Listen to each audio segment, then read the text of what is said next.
إننا نرى في مدارسنا العربية وفي مدارسنا الإسلامية أن الذي ينقصهم الطلاب الأعزة إنما هو القدرة على التحدث أو المحادثة في اللغة العربية. ربما يفهمون اللغة العربية وربما يطالعون الكتب العربية حتى بعد التخرج في المدارس الإسلامية في الجامعات العربية الكبرى، لكنهم لا يقدرون على التحدث والتكلم في اللغة العربية، ولا يملكون قدرة ووسعا لبيان ما يجول في خاطرهم وما يدور في خلدهم، ولا يقدرون ولا يستطيعون أن يؤدوا جملة أو جملتين تعبيرا عن أنفسهم، وهذا خلل كبير ونقص جسيم، وهذا لا يناسب أبدا وقطعا لطلاب المدارس الإسلامية. إذا أنت لست بخطيب في اللغة العربية ولست بكاتب أديب في اللغة العربية فلا ضير عليك، ولكنك لا تقدر على التحدث في اللغة العربية في الأمور العادية وللتعبير عما في نفسك وللمحادثة مع بعض العرب لبيان ما تتفكر وللتعبير عما يدور بخاطرك وللأمور التواصلية والأمور العادية، فهذا عيب كبير. هذا لا يقبل أبدا من طلاب يتخرجون في المدارس الإسلامية ويدرسون المواد العربية ويدرسون النصوص الأدبية ويدرسون القرآن والحديث والسنة ويدرسون المواد كلها في اللغة العربية.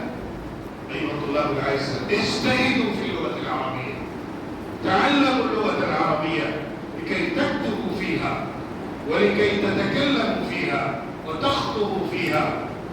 عندكم النادي العربي وعندكم عديد من البرامج والنشاطات الثقافية، فالمشاركة فيها مشاركة فعالة والمساهمة فيها مساهمة جبارة من أهم الأسس لتكوين شخصيتك المؤثرة المفيدة المعبرة عن تعاليم الإسلام وتعاليم القرآن.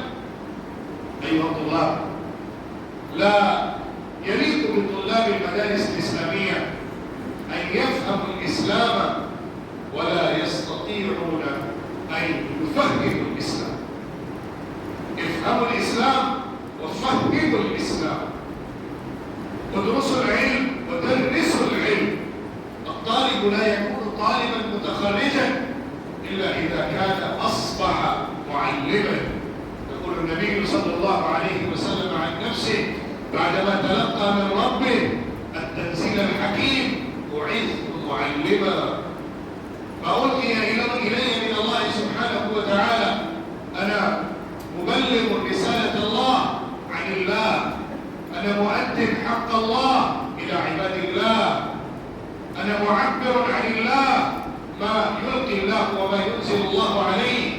أيها الطلاب الأعزاء، ما يلقى إليكم، ما يرسل إليكم، وما أنتم تدرسونه من المواد العربية والإسلامية والقرآنية والحديثية والأدبية وغيرها، فأنتم رسل لها، عليكم أن تبلغوها، عليكم أن ترسلوا هذه الرسالات إلى الآخرين من العباد، وهذا لا يتم إلا بالقدرة على التكلم والمحادثة والتعبير والإلقاء، وهذا لا يتحقق إلا بمنصات النشاطات الثقافية المدرسية، فإنها مهمة جدا. أيها الطلاب الأعزاء، عليكم أن تطالعوا الكتب العربية وتمارسوا لكي تتمرنوا فيما بينكم المحادثة باللغة العربية.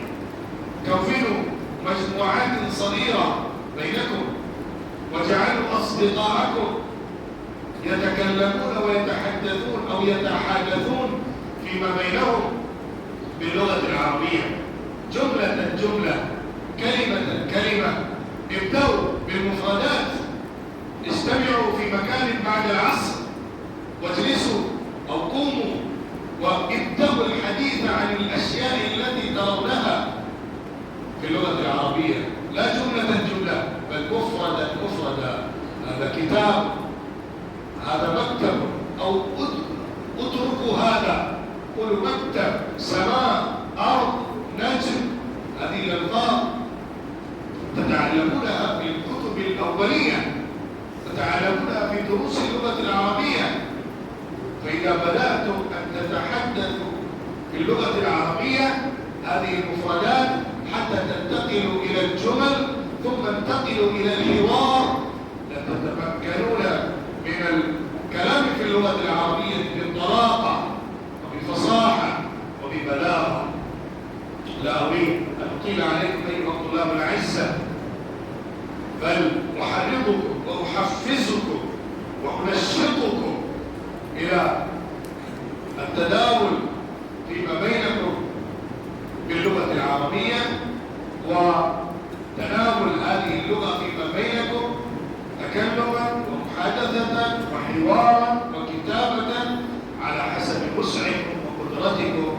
بارك الله فيكم وجزاكم الله خيرا.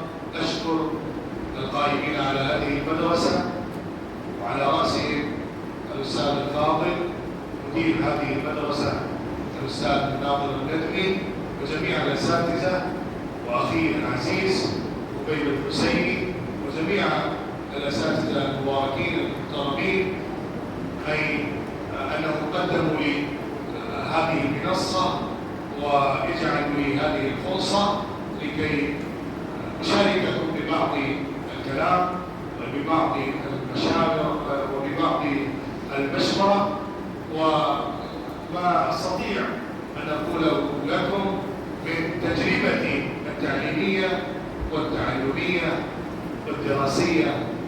أدعو الله سبحانه وتعالى أن يجعل هذا المجلس مجلس بركة ويمن وسعادة وخير، ومجلس فتح باب العلم علي وعليكم، حتى نجعل في مستقبلكم شخصيات بارزة عملاقة مؤثرين في المجتمع وهادين مهتدين. والله ولي التوفيق، وآخر دعوانا